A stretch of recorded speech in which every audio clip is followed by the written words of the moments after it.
Montana Territory, December 1883. The snow came down hard that night, thick and silent, burying the pine-covered hills outside of Fort Benton. Gideon McCall had just stoked the fire when the knock came, a single, desperate rap on the cabin door. He opened it to find a woman bundled in a worn brown shawl, her face pale and wet with snow.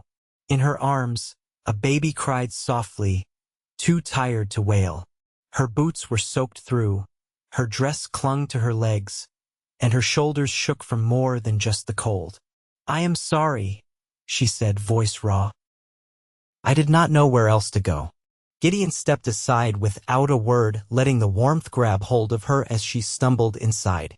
The baby whimpered against her chest. She looked barely older than 20, but her eyes, gray and hollow, carried years he could not count. "Sit," he said, pointing to the rocker near the fire. "Let me take the child." She hesitated, clutching the baby tighter.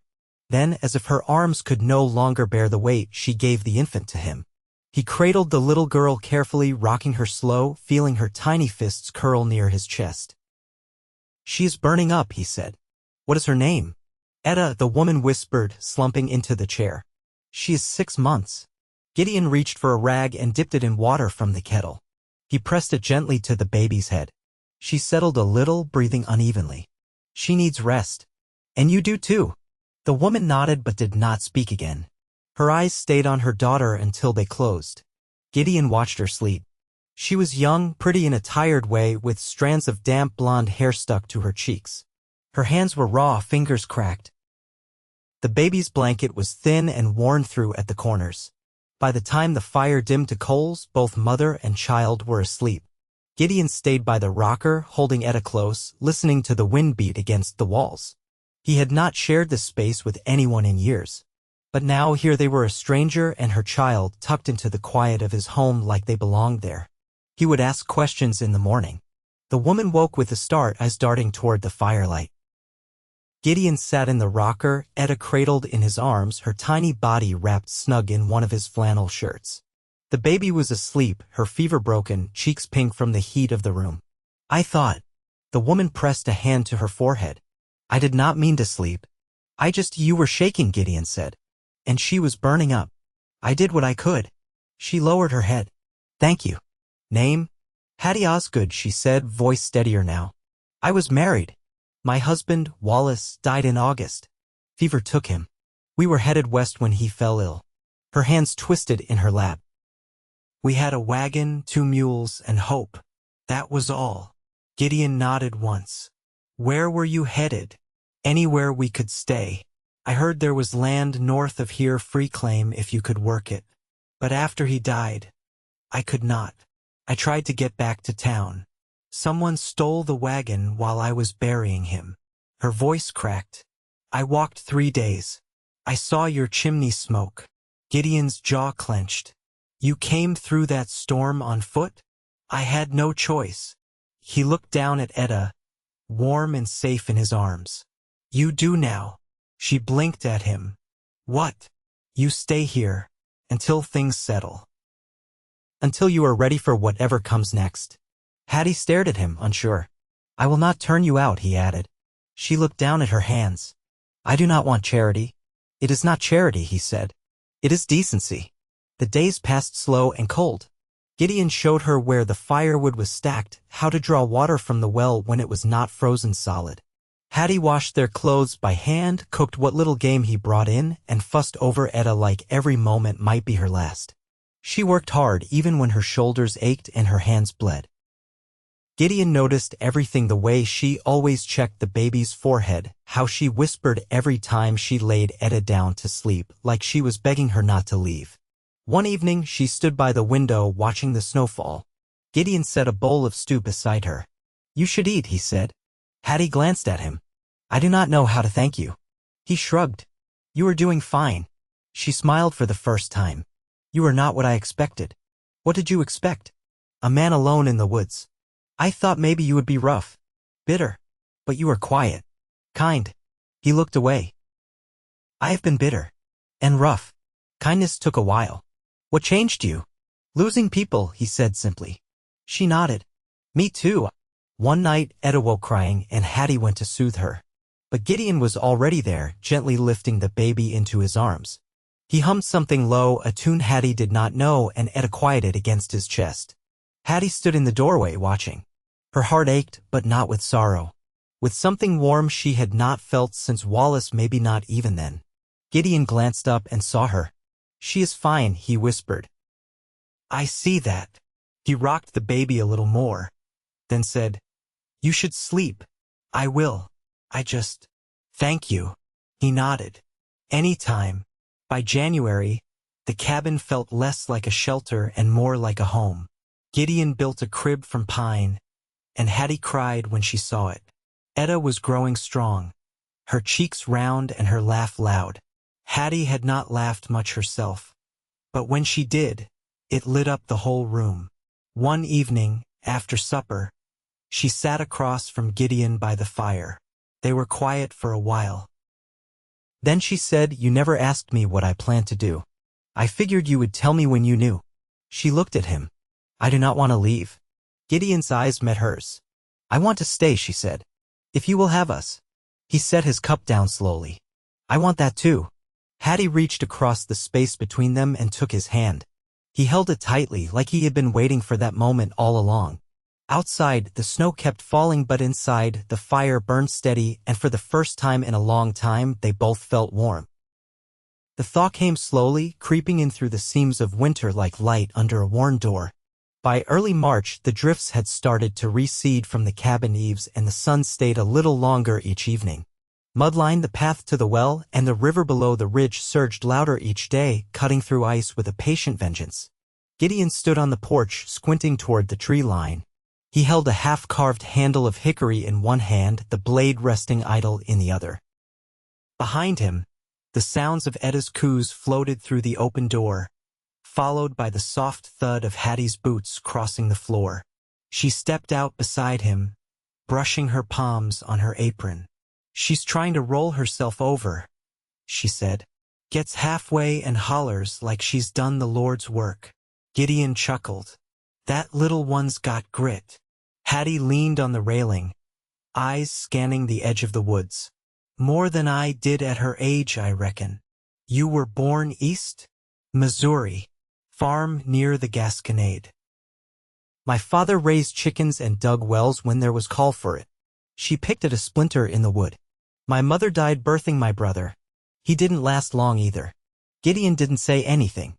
The wind pushed her hair from her cheek, and she turned her face into it like she wanted to remember something that had already gone. "I used to think if I worked hard enough, I'd never end up like her," she said. "But standing here now, I don't think I really knew what she gave." He set the carving knife down. "You're not her." "No," she said. "But I understand her now." They stood quiet after that, watching a hawk circle over the far ridge. When Hattie finally went back inside, Gideon stayed a while longer, eyes on the horizon. That evening, she sat at the table mending the neckline of her only decent dress, the one she'd worn when she first arrived. Gideon sat nearby, whittling a small figurine from a piece of cottonwood. Etta lay between them, wrapped in a quilt, kicking her feet in the firelight. "You ever been married?" Hattie asked, not looking up. Gideon ran the blade down the wood, slow and careful. "No, not never."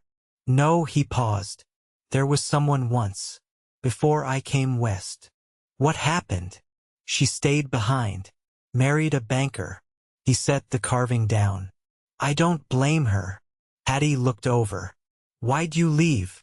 He leaned back in the chair, the fire catching in his eyes. "I came back from the war with more ghosts than sense. Couldn't breathe in towns anymore. Couldn't sleep in a bed that didn't shake." She nodded, thread slipping through cloth. "I've never seen war, just sickness and hunger. But I know the kind of silence it leaves." Gideon didn't answer, but his eyes softened.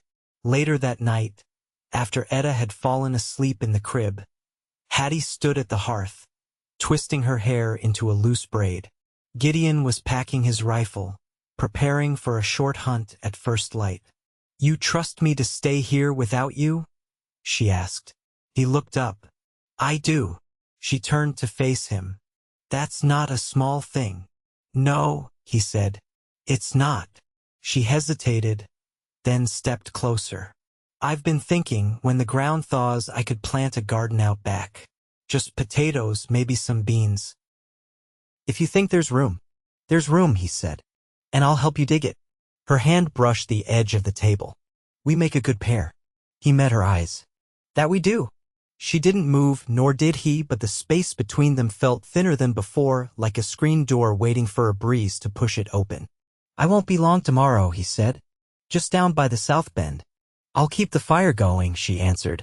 They said nothing more, but when he passed her on his way to bed, his hand brushed hers barely a touch, but her breath caught at the warmth of it. The next morning, she watched from the doorway as he disappeared into the trees, rifle slung over his shoulder, his figure straight and certain against the dawn. She turned back inside, Etta blinking up at her from the quilt. Hattie scooped her up, pressing her cheek to the baby's soft curls.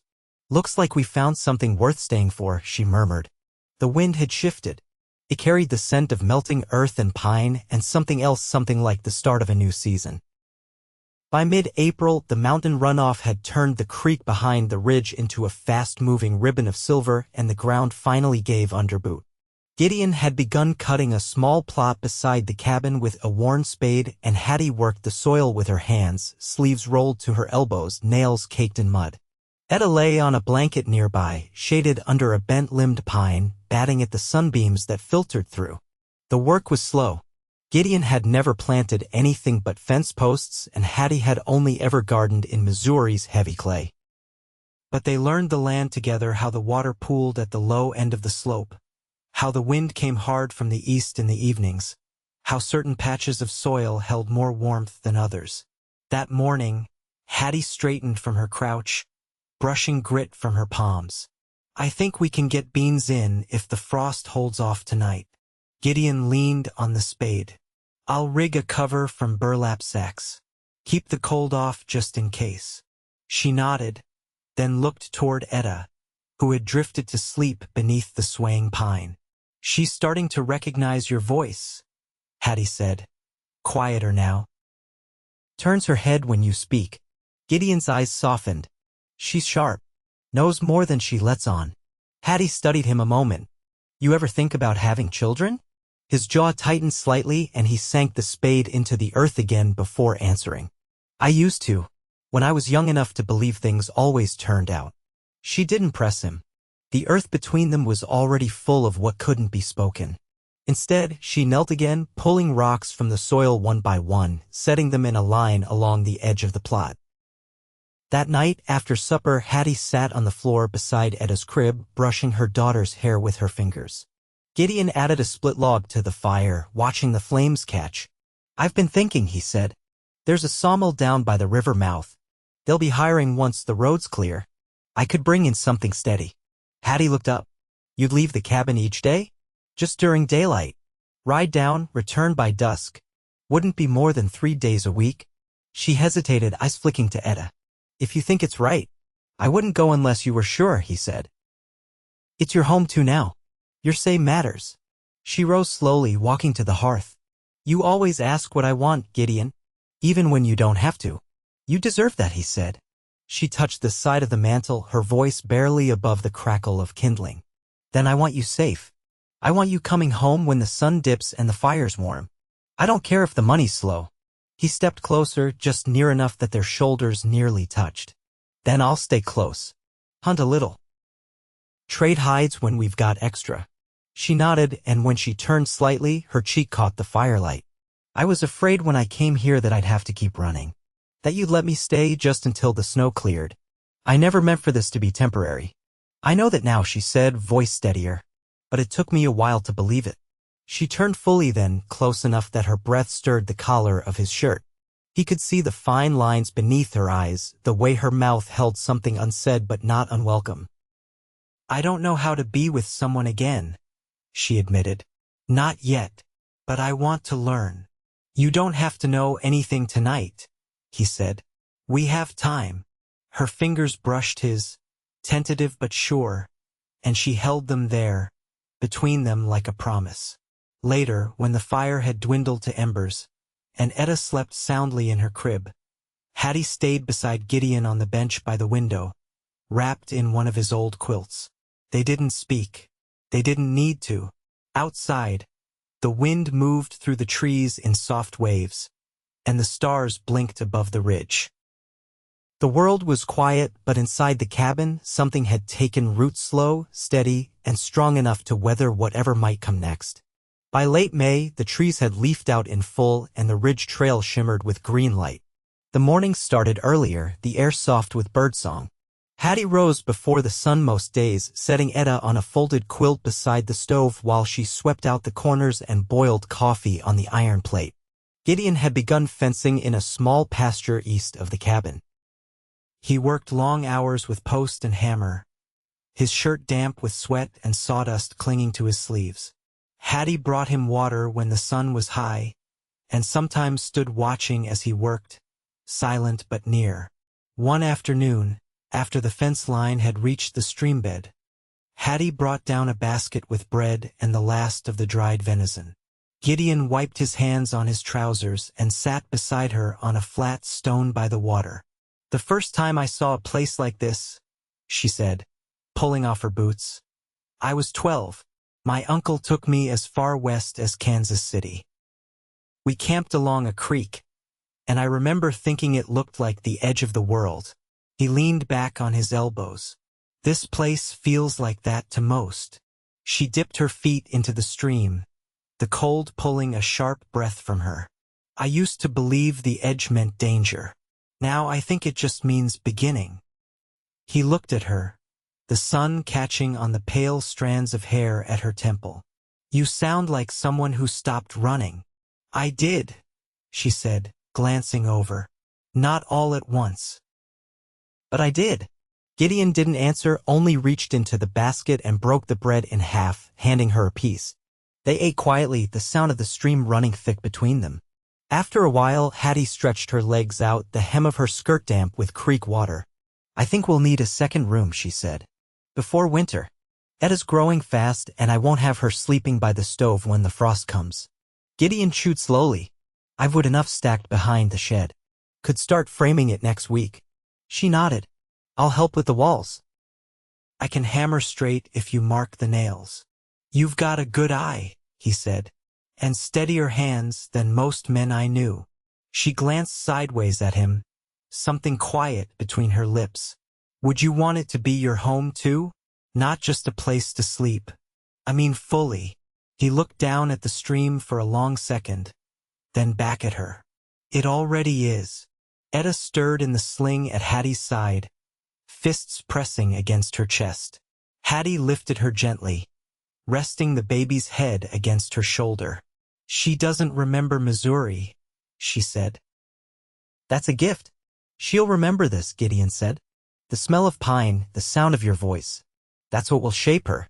Hattie's eyes grew glossy, but she didn't look away. "And the sound of yours?" "If you'll let me," he said, voice steady. She looked at him directly then, sunlight glinting in her eyes, and reached her hand across the space between them, palm open. He took it without hesitation and held on. That evening, Gideon cleared a patch of ground near the creek where the grass grew high. He set stones in a circle and built a fire that crackled low under the stars. Hattie joined him after Etta had fallen asleep, her shawl drawn close, her hair loose down her back. "I never sat out like this when Wallace was alive," she said. "He wasn't one to linger in the dark. Always said the world didn't care for us after sunset. And what do you think? I think the dark's the same as the day. It's just quieter. You can hear what matters better." He stirred the fire with a stick, embers rising. "I want to be clear with you," she said. "I don't need saving. I don't want to be kept or sheltered like something fragile. I never saw you that way. I want someone beside me," she said. "Not ahead, not behind. Just beside." He met her gaze. "Then that's where I'll stay." She leaned into him, their shoulders touching in the dark. The fire popped and the wind carried the scent of cedar and ash. They said nothing more that night, but no words were needed. The choice had already been made, not in a single moment, but in dozens of small ones. A hand reached out, a crib built, a fence line drawn together. Whatever came next would come with both their hands in it. Together, always. June settled over the hills with the weight of full bloom. The creek ran clear and warm, and the wind carried the scent of crushed sage and wild rose. The cabin stood solid and trim now, its new addition framed and roofed with boards planed smooth by Gideon's hand. Inside, the light moved across the floor in long golden streaks, and Etta's laughter bounced off the walls as she learned to crawl across the braided rug Hattie had stitched together from spare cloth. One morning, Gideon returned from the ridge with a fresh string of trout, his shirt damp with sweat, a small cut on his thumb where a hook had caught. Hattie stood beside the stove, sleeves rolled, a pot boiling gently with early summer greens. Etta napped in the corner, her cheek pressed into a folded quilt. 3 good ones, Gideon said, setting the fish on the table. Creek's running low enough they're easy to spot now. Hattie wiped her hands on her apron and stepped to his side. You've been working that line since first light. Let me clean them. He caught her wrist gently. Let me. She held his gaze. You always step in when the work's mine. I don't mean to. I know. They stood still a moment. Then she pulled her hand back, slower this time. It's all right to let me pick up weight too, Gideon. I want to. He nodded once, then handed her the string without protest. As she laid the fish out, he stepped behind her, close enough to feel the heat from her shoulder. You've been talking in your sleep, he said. Last few nights. She stilled. What did I say? Nothing plain. Just sounds mostly. Once you said don't leave. She lowered the knife. I didn't know. You don't have to explain. I want to. She turned toward him. I keep thinking if I forget Wallace too much, it means he didn't matter. But if I carry him too tight, I'll miss what's here. You're not forgetting him, he said. You're living. Her eyes didn't waver. Do you ever dream about the war? Not anymore. Why not? He reached up and tucked a stray curl behind her ear. Because now when I sleep, I dream of the fire popping, your voice in the next room, and Etta's little hands pulling at the blanket. She drew in a breath, quiet and uneven. I never thought I'd want to love again. Then one morning, I looked out the window and saw you mending the porch rail with your jaw set and your hair full of sawdust, and I felt something shift. She stepped forward, slowly, her chest nearly touching his. I think I've loved you since before I knew it. Since that first night when you held her like she was yours. He didn't answer right away. He cupped the side of her face, thumb beside her ear, and bent closer. I've been waiting for you to want me. I do, she said, voice steady now. I do. He kissed her then, not quick or uncertain, but with the weight of everything they'd shared and everything they hadn't yet spoken. Her hands curled into the front of his shirt, and she kissed him back, full and certain. When they parted, she pressed her forehead to his. I didn't think I'd get something this good again. You didn't get it, he said. You built it. They decided to marry that same week. Gideon rode to Fort Benton and returned with the circuit preacher 2 days later, a kind-eyed man who smelled of pipe smoke and saddle leather. They stood beneath the pine where Etta had once napped, the branches draped in cloth Hattie had dyed with onion skins and wild berries. Etta, now nearly walking, tugged at the hem of Hattie's dress as she spoke her vows. Gideon said his plainly, his voice low and sure, his hands wrapped around hers like they were the most solid thing he'd ever held. When the preacher pronounced them husband and wife, Etta clapped her hands without knowing why, and Hattie laughed through her tears. They ate cornbread and smoked trout on the porch that night, the fire glowing low in the hearth behind them. Hattie leaned against Gideon's side, her head on his shoulder, her fingers tangled with his. Etta slept curled between them on a quilt across their laps. The hills rolled out quiet under the stars and the wind stirred the long grass in soft waves. Years passed. The garden doubled in size and fed them through each season. Gideon built a small shed for tools and hung a horseshoe over the door. Hattie taught Etta her letters beside the stove in winter, and in spring they pressed flowers between Bible pages. The cabin filled with music from a dulcimer Gideon found at a trader's stop and learned to play by ear. They weathered dry spells and hard frosts, sickness and storm, but none of it broke them. They had known what it meant to lose, so they guarded what they had with steady hands and open hearts. One morning, when Etta was nearly 5, she climbed into their bed just after sunrise and nestled between them, her hair a tangle of curls against Hattie's collarbone. Gideon reached across her and drew Hattie close, their hands meeting over the child's back. Hattie turned to him and whispered, "We're whole, aren't we?" He kissed her temple. "We are." And they were. Not because life had been easy, or because grief had left them untouched, but because they had chosen each other again and again, through every quiet morning and every long night, until the choosing became a kind of peace. The edge of the world hadn't been an end after all. It had just been the place where love began.